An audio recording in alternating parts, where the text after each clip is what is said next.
Hi guys, welcome to Less is More. My name is Dan Wellman and today we'll be looking at one of the most powerful and time-saving features of Less, mix-ins. Mix-ins at their most basic level allow us to mix in the values of one class into another class without using any special syntax or functions or anything else like that. So this is another feature that can help us reduce the amount of code we have to write and the amount of duplication that is naturally found within CSS. In our example Less file, which we have here, there are a number of font face rules and all of them use font weight normal and font style normal, which is standard practice with font face, but it's a lot of duplication. So we can fix this by creating a normalized class and then mixing that class in where it's needed. So we'll start out by defining a normalized class.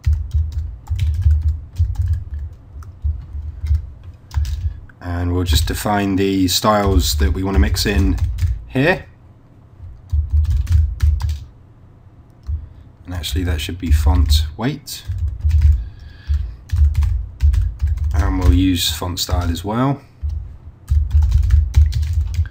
And now wherever we want to use our font weight and font style normal rules, we can just use our class instead. So we can just do that. And if we replace all of these with our mix-in,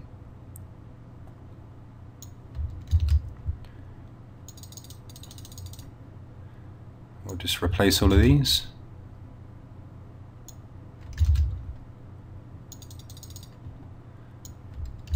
Okay, so that's much better. That's much less duplication. And as with our variables, we've only defined our mixing class once, and it's reused wherever it's needed. So if we just compile our file, we'll take a look at the font face rules, and we should find that each of them has the font weight and font style. There we go. So mix-ins are fantastic for cutting down on duplication and saving ourselves time and effort. This allows us to dry up our CSS considerably. And there's a few more places in our Less file that we can make use of basic mix-ins like this. Another great space saver is where Microsoft's proprietary filters are used, especially because we most often need to use several rules to get the same effect in different browsers. So a mix-in like this can really help us out. So we can define one for opacity in Microsoft browsers. So we'll call this mix-in MS opacity, and then within the mix-in we can start with the MS filter property, and it's a long old property name this.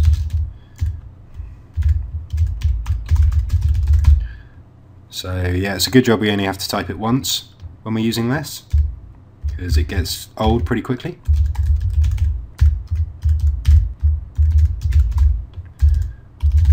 Okay, so yeah, that sucks a lot. And then of course if we want to support older versions of IE, then we have to use a different filter. So we'll just define that as well.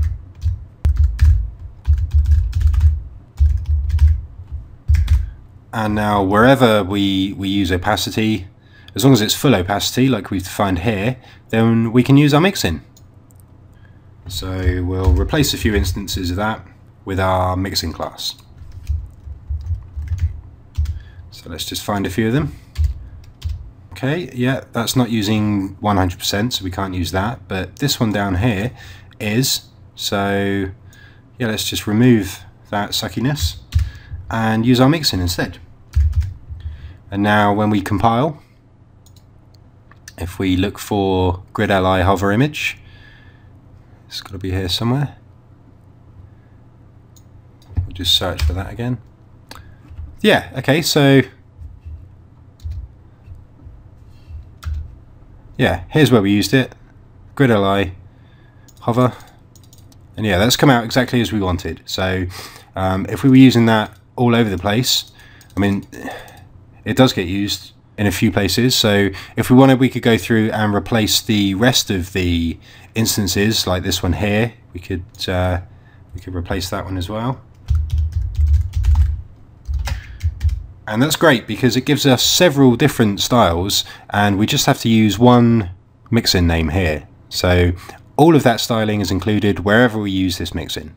So another place where mixins can really help us cut down on duplication and type in the same old code over and over again is when we're dealing with vendor prefixes.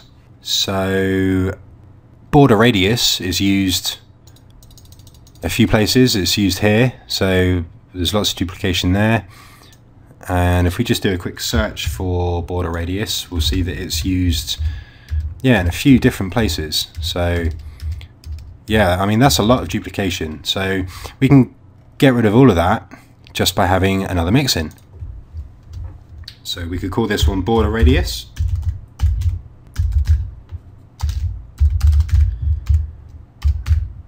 And we can define all of the various vendor prefixes inside our mixin.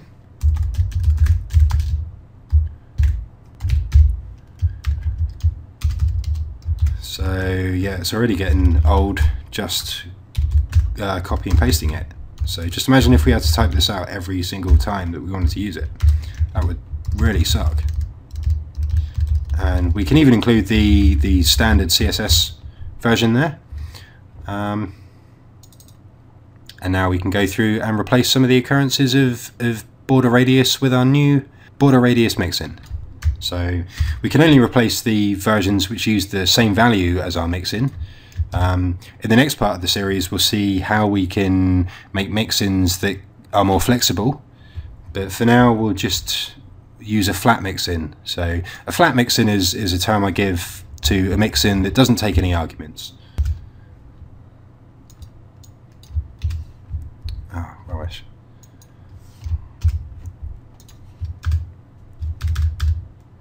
So yeah, we can get rid of all of this now and just use our mixin instead. So yeah, that should probably have all of the vendor prefixes there. So we'll replace that. Yeah, so I mean, we could keep going throughout the file here and just replace all instances. So again, I'll leave you to go through and convert every single instance, but yeah, essentially that is the benefit of using mixins, and it can save us a lot of time and effort and a lot of typing the same old stuff over and over again. Mixins are one of the most popular aspects of Less, and there are many places on the internet that we can go to download all kinds of pre-made mixins that we can use straight away in our Less files without making any modifications at all. In this part we used classes for all of our mixins, but we can also use ID selectors instead of class selectors if we wish, so just be aware of that. So in this part of the series we looked at the most basic form of mixin, which allows us to reuse the styles from an entire class inside another class just by adding the mixins selector. A slightly more advanced version of the mixin that we've used today is called a parametric mixin, and that allows us to set mixins that are able to take parameters. And this is what we'll be looking at in the next part of this series. Thanks for watching.